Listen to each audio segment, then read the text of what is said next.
the first question I have is basically to get from you a sense of how you would rate the American media in their coverage of the events of the attack last September. I mean, what's your assessment of how the American media has performed? Well, let's see.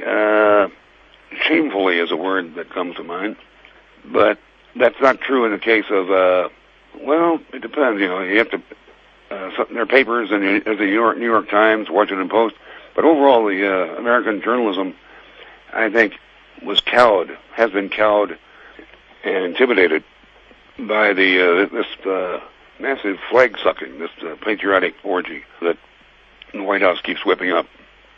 You know, if you criticize the president, it's unpatriotic and there's something wrong with you, you may be a terrorist.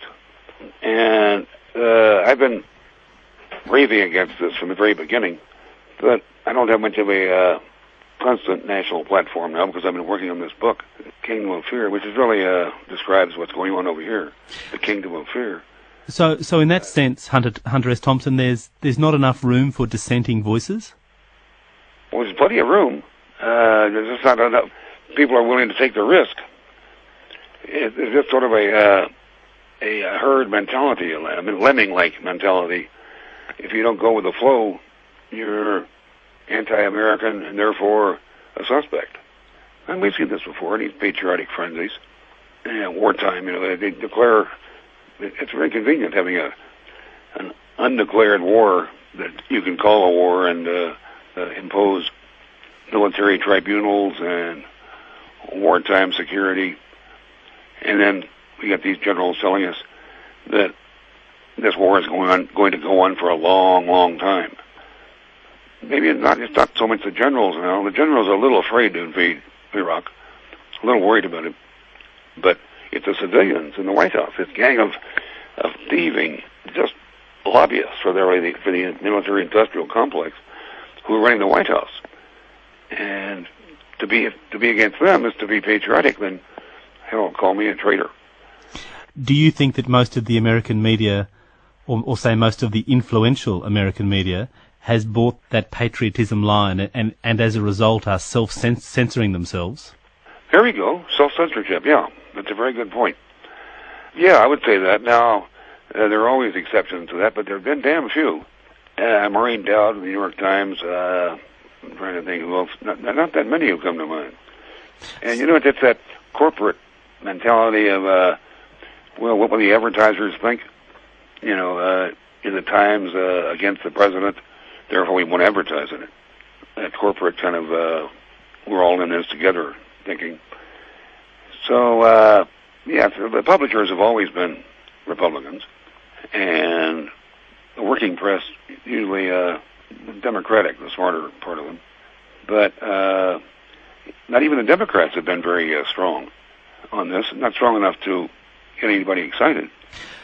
So is it the White House laying down what they think is appropriate journalism, or is it the news media outlets deciding that they have to be patriotic, that they're under some sort of undeclared duty at the moment to somehow reflect the patriotism of the American public? Well, it goes a little deeper than that because this administration is well on the road to seizing power. Tom Daschle, the Senate Democratic leader, the other day accused Bush of trying to seize dictatorial powers. Now, that was a big breakthrough. And I'm starting to sense that the tide may be turning against the president. We have to beat this bastard one way or another. And the easiest way to do it is vote. I mean, we don't have to use terrorism to beat a little fart like that. Just voting is should be sufficient. And I have a sense that there is a kind of a flag of courage of some sort, courage to disagree with the government. And that's what this country is all about, really. Well, historically, that's obviously hugely important for America, that notion of independence. So you're arguing at the moment we're not seeing that in the media's coverage of the whole... The American government is the greatest enemy of freedom around the world that I can think of. And we keep waving that flag, freedom. And, yeah, these people are flag suckers.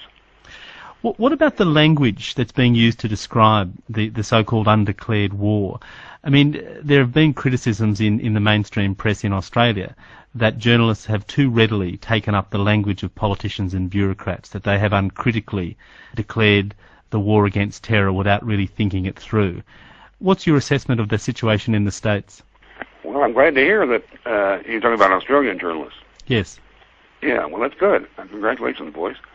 There's not much of that in this country yet. You know, the New York Times, the paper of record, has made, I think, they've been pretty courageous in terms of just laying out what is going on. Yeah, reading the New York Times for the past year has been like one funeral dirge, or, you know, just one funeral after another. This over here is the most paranoid, most insecure country, well, that I've ever lived in. Or, I mean, it's the worst this country has been since I've ever seen it. And I've been covering politics for a long time, and sports. So that's how you'd characterize the popular debate at the moment, that it's full of paranoia? Yeah, but now on the other side, we don't have what appears to be just a bunch of half-bright Jesus freaks. But soon, if you look at it just a little bit with a different prism, this could be a military takeover. It could be called that. If you notice all the power being centralized in the White House in Washington, with these super agencies taking over, the FBI, CIA, these super cabinet positions, this little bastard of a president, the goofy child president, I used to call him that, but goofy is way too friendly for a president who's been nothing but presiding over the looting of the Treasury and the looting of people's pension funds. He's done a lot of damage, and he's trying to. His next step, I guarantee you, is to overrule the Freedom of Information Act that is key to the survival of journalism in this country. Do you feel like there's a restriction of media freedom, of the freedom to speak and the freedom to marshal opposition arguments at the moment? Is there a restricted space for media freedom? Well, I think what happened, I wouldn't say it's a restricted space, but it's a dark and dangerous gray area to venture into. Several journalists have lost their jobs. Columnists, with Bill Maher on ABC. They get these tides of public protest when a journalist suggests what I'm doing now. And, yeah, they can try to fire me. Maybe they can. But some people were made an example of early on.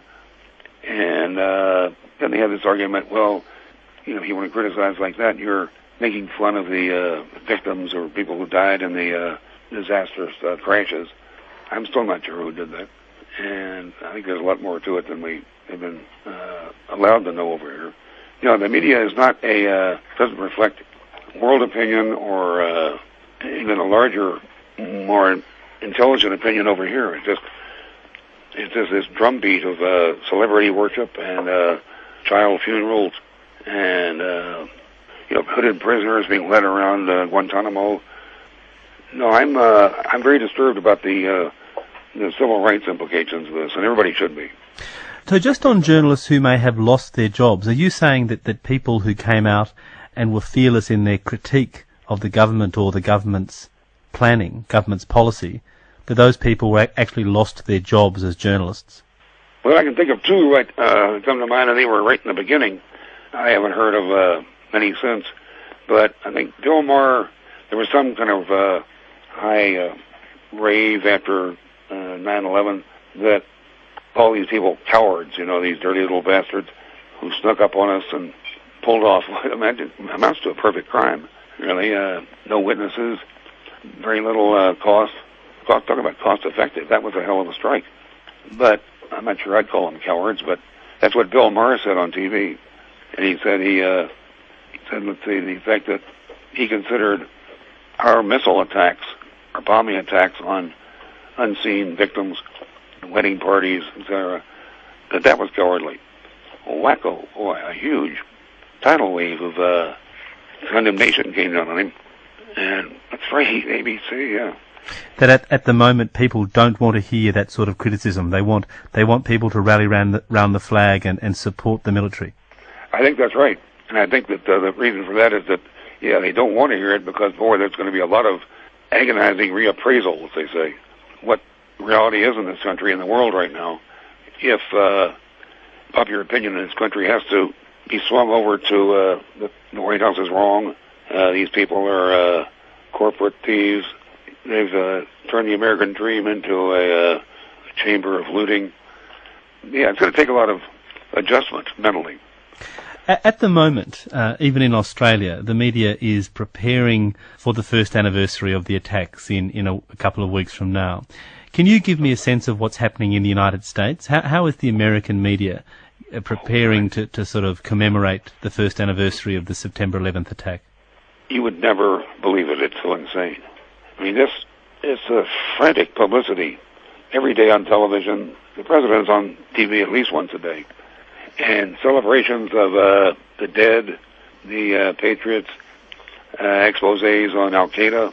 It's just relentless. It's like 25 hours a day of just how tragic it was and how patriotic it was, and how much we have to get back at these dirty little swine. And I wouldn't be at all surprised for, I mean, as hideous and dumb as it sounds, an invasion of Iraq on September 11th. Yeah, I'll go out and take a long shot bet on that. That you think that the occasion might actually be used as a way of using that popular fervour or that popular patriotism as an appropriate date to launch an invasion? Well, it seems like that to me, because that's their only power base, really, is that frenzy of patriotism. And if a revenge strike, Uncle Sam gets even, if that's going to work at all, there'd be no time it would work better when everybody in the country is cranked up into emotional frenzies. I found myself getting a little teary-eyed last night watching some CNN special. Anita was crying. Yeah, this reminds me exactly of the month after the attack, when it was just drum roll after another. And there is some opposition now, popping up in this country, a lot of it, high-level opposition. Look, I'd like to come to the opposition in just a moment, but just on your arguments about what would seem to be the manipulation by the media of popular sentiment, at the moment, what do you think the leading media outlets should be doing? Because obviously there is deep feeling within the American community about the attack and the aftermath of the attack, which it would seem to me that the media is obviously going to pick up on. But how do they represent that feeling without manipulating it for some other less noble purpose? Well, the way that grief has been manipulated here and turned into a platform for revenge on who? Osama bin Laden? I wrote on the day after that thing occurred that he was probably dead. And it was published. I read a column for ESPN.com and Sports Thing. And, to just assume that first it was Osama bin Laden, and then it was Saddam Hussein. It may be that the secret police and the great intelligence operations of America are so much smarter than we are, and know so much more than we are, and are so much more responsible and effective than we are. That's possible, I suppose. I don't think it's not possible to me, but in theory. But in fact, all these agencies have been embarrassed, have been proven to be buffoons and liars. Some FBI agent that lost 700 guns in 2 years. So these agencies are riddled with corruption, and it's an unwillingness to challenge the word of authority. That is, you'd think, or the old myth, as the myth goes, an un-American way to lean back and be a sheep and act like a good German. And it's this unwillingness to question authority that I believe is at the root of this over here. So you would see, Hunter S. Thompson, that in recent years there's been a failure to challenge authority. So the media is actually buying the government line far too readily. And no, there's not. There haven't been much challenging of authority for quite a while. And this president here, this little bastard, is just a creature of his father and the Reagan brain trust. And a lot of those people came out of Nixon. This is really like the rebirth of Richard Nixon, or Nixon Lives. But these people make Nixon look like a liberal. That you would argue that George Bush Jr. makes Richard Nixon seem like a liberal, which is a startling admission from you because of the caustic way that you've previously described Richard Nixon. Yeah, that shocked me when I said it, but yeah, I'll stick with that. In terms of just a programmatic, mean, greedy, tunnel-visioned looter, these people make Nixon look like a statesman. Now, Nixon, of course, was brought undone by the actions of two members of the press, Bernstein and Woodward, who doggedly pursued him, even though initially it wasn't apparent that that trail would bear fruit. Is there a new generation of that type of investigative journalism in the United States, and is this the moment that it should come forward? Oh boy, I've been looking for the rise of that generation for a long time. You know, Nixon was always convinced that there was a massive liberal conspiracy to get him. Well, he was right. Yeah, and I was part of that, and I'm proud of it. Now, is that so-called massive liberal conspiracy, is that emerging now in the debate around the potential invasion of Iraq or the conduct of the Bush administration at the moment? No, these Jesus freaks have managed to give the word liberal so bad a name that in this nation now it's really a matter of shame to adopt the word liberal. See, I've never been a liberal. I've denounced the bastards for years.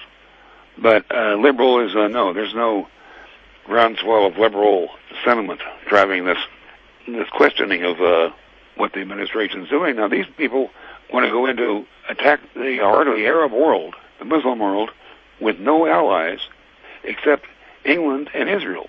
And possibly Australia. Oh, my God. Don't tell me you goddamn papist bastards or that bad off. I thought you were freedom-loving warriors. Well, what's going on here, as we record this interview in Australia, there is actually a debate about the degree to which the government has made clear whether it would support a first strike policy by the United States government. And the call in Australia is for a much fuller debate, both at a parliamentary level and in the media, about what the Australian government should do. But the Prime Minister of Australia has reserved his judgment, but he's made it clear that his government is very keen to support the US if called upon. Well, now that's horrible.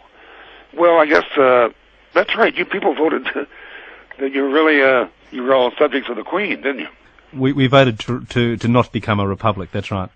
No, you reaffirmed the power of the monarchy, as I remember, over you. That's right. Look, it's a digression, but that's right. But just on that, I mean, one of the things that the media in Australia is really trying to take up, I suppose, is to draw from the government some clearer position. You know, will Australia support the US?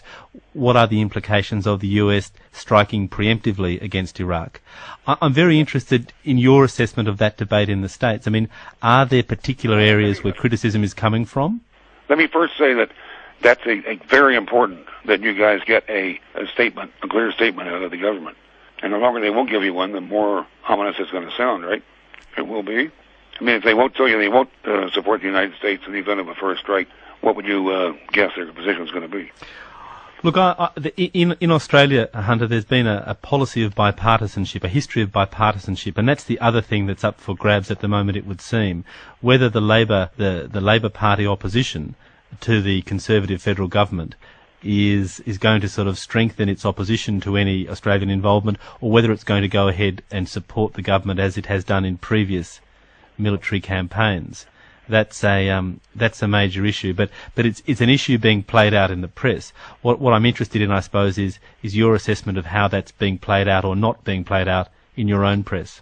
Well, we're getting a lot of encouragement, say, from Germany, France, the entire Arab world. I mean, nobody's really in favor of this. I don't know who, but if you want to name some people, who else really wants Saddam Hussein so desperately out of power? Who? I look around, I don't see anybody else waving that hatchet. Do you? Well, no. Hunter, could I take you back to September the 11th? I mean, what I'd really like to know is your reactions. And I know you said you were writing a sports column for ESPN when the planes hit the towers. But could I get you to tell that story of when you found out about it and what you were doing and what your reaction was? Yeah, it was really dramatic in a low-key way. I had, in fact, just finished a sports column for ESPN. I forgot exactly what it was about. It was pretty good. And it had no sooner gone over the wire than I was on the phone. John Walsh, general editor of ESPN, was on the phone saying, you have to write about this disaster. And it happened. I had been going to bed after, I guess my column was late. It was running Monday night.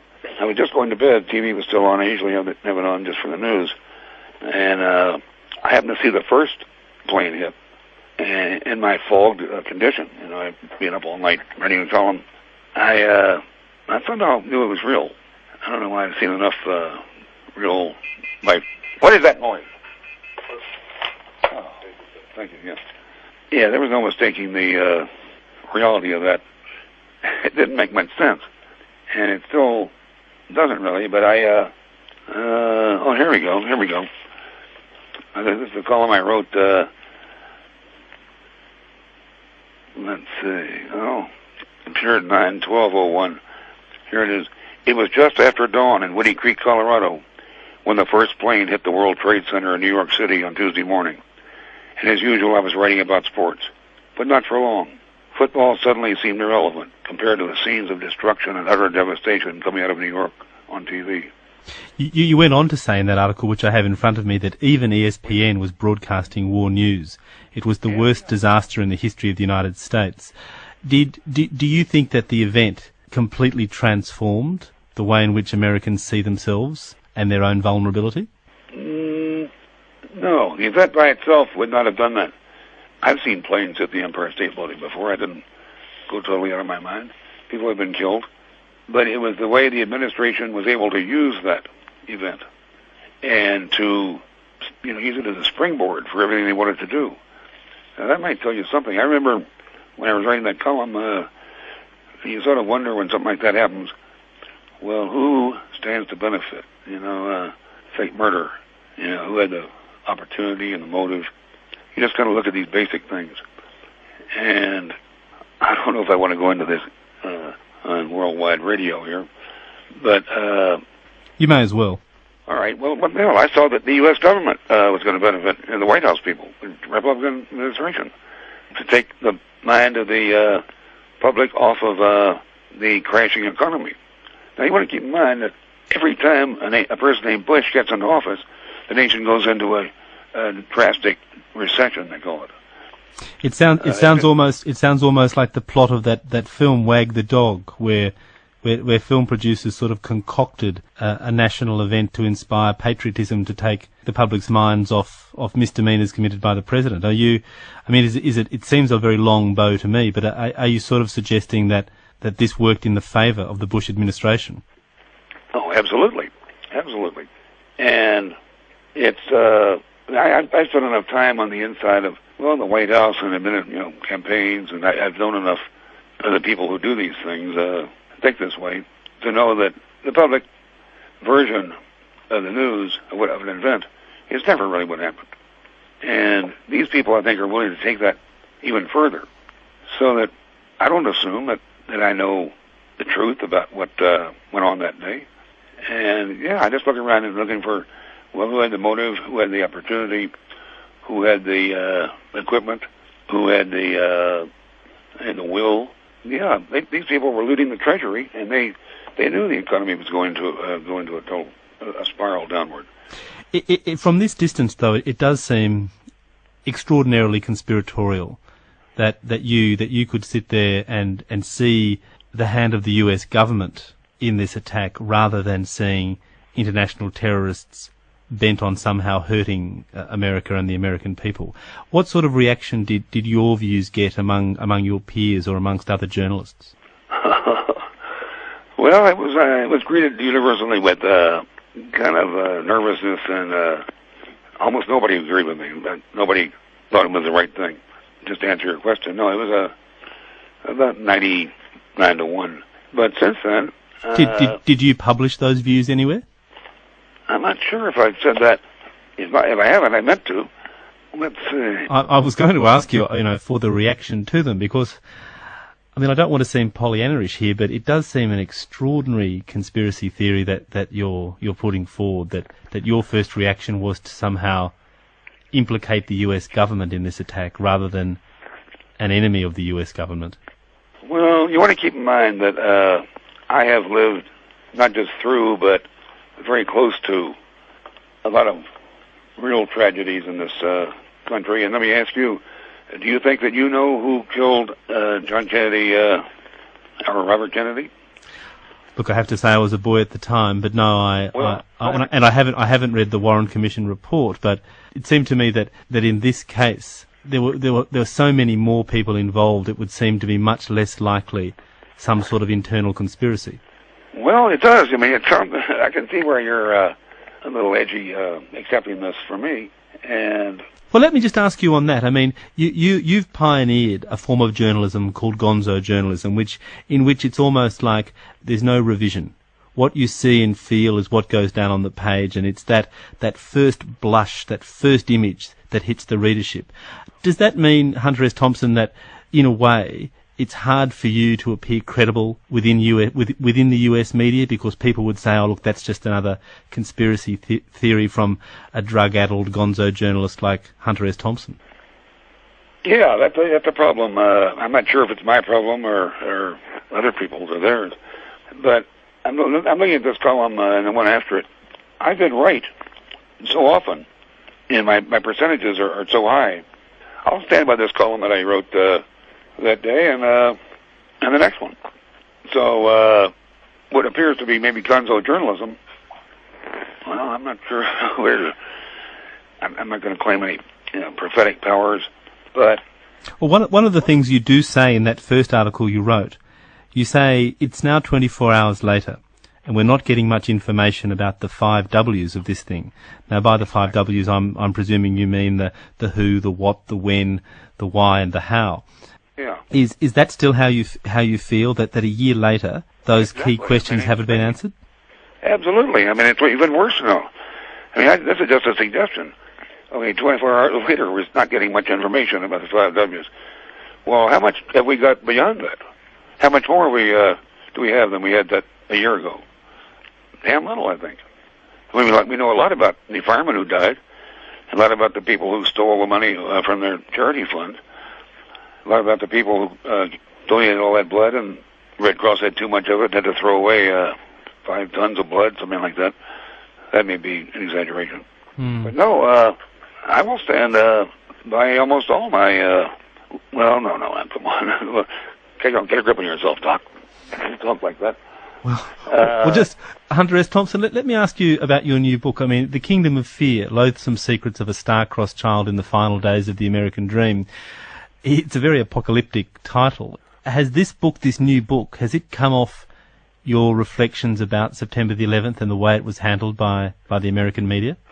Well, it came off of, the atmosphere in this country as of September 12th. Yeah, Kingdom of Fear.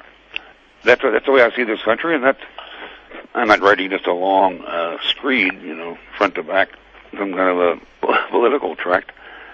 But in the book, I tried to explain a little bit about, how I got this way, and why you should pay attention to my predictions. Is this a critical time for the credibility of US journalism? How this current war is being covered and how it's being reported on and the sort of public information that the American people get? Is this a sort of critical test of the credibility of US journalism? I think definitely.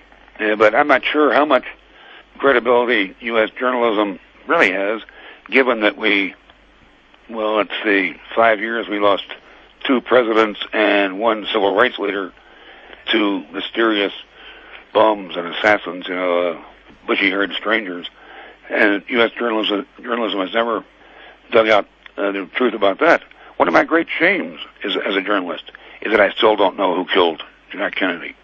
And it's always bothered me. It's always haunted me. And there's no doubt that I don't know. And there's not much doubt that journalism in general does not know. And in a lot of ways, that may be because maybe we haven't asked. When I say asked, I mean, the people who, most of the witnesses were killed, weren't they? But does that need for certainty, is that what underpins your critique, that US journalism has failed to provide in your life the key answers to the key events that you needed answered? Well, I would say that, and I would include myself. And I've worked as hard as anybody. The rules really changed in this country when Reagan came in and started these test invasions of other small nations, and when they decided to test the policy of no more battlefield access for any journalist. In Vietnam, it was totally different, and that's why we got that war ended. But I covered Grenada, and that's in this book too, and you could see it forming right there. I'd never seen it before. I'd never seen journalists beaten up by military police and hog-tied in the middle of the road.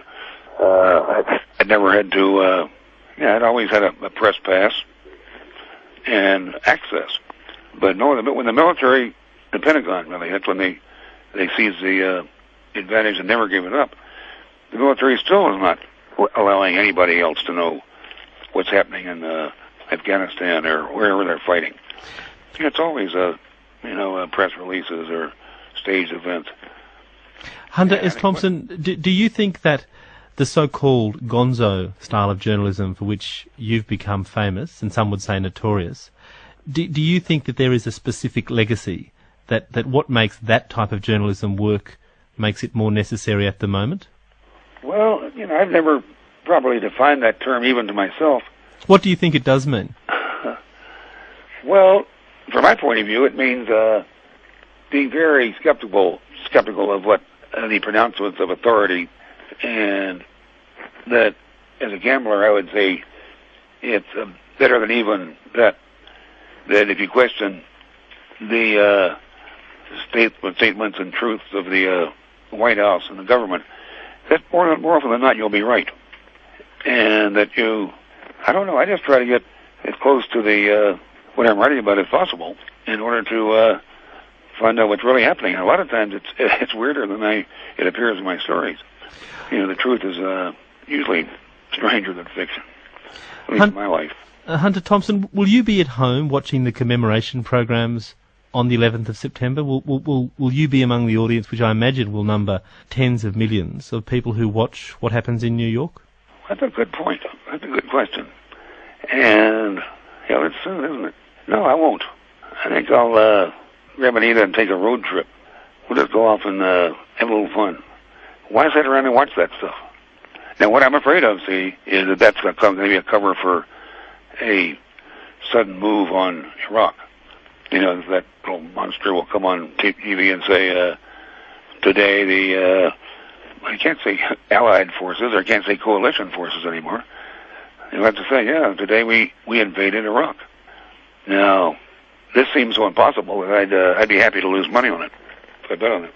But it seems too logical for that kind of Texas thug mindset that this is the time to do it. I can't think of a better time if I was going to do it, put it that way. Because the nation's effectively distracted by the commemorations in New York, that it's almost like saying, quick, while no one's really paying attention, let's invade another country. Exactly. And it's so cynical and so stupid and so self-defeating in the long run that you'd think that nobody in their right mind, no president, would plunge us into a war like that with no allies and around really the other side of the world. Just out of interest, for these comments to be broadcast on Radio National in Australia, which is part of the ABC, part of the public broadcasting network, it occurs to me that you probably wouldn't hear those sort of comments on many other outlets. In America, voice to your conspiracy theories about the role of the US government? Well, I definitely will be when this book comes out in December. Now, unfortunately, we're going to have that election up here in November, and that's going to be an extremely key election, a time to, if you care about this country, to really vote. And I've been working on this book for so long, I feel like I've been in a decompression chamber of some kind. So obviously these very critical views will appear in your book. I suppose what I'm interested in asking is, where else would people hear views like yours? I know they're coming out later in the year in your book, but across the US media, radio and television and print, where would people be now hearing these very critical comments such as the ones you've been making? Well, where else, eh? Where indeed? I know a lot of journalists across the country who would agree with me, but now whether they're writing this stuff and saying it in public, I don't know. You could ask Maureen Dowd and see what she feels about whether I'm right or wrong. But I can't really tell you anybody else. Doesn't come to mind. And I usually, boy, it really is lonely out here. Hunter S. Thompson, just as a final question, and look, it's a big question, but let me ask it anyway. I mean, how do you see, from your position as a critic on the left of American journalism, how do you see the future of journalism in your country? Well, I have a very dim view of it, I guess. Yeah, the future of journalism, which I really thought was unbounded after Watergate. But right now, there's not a hell of a lot of reason to be optimistic about it, because of the not just this one huge scam they pulled off here, but because of the everyday reality of journalism is celebrity driven.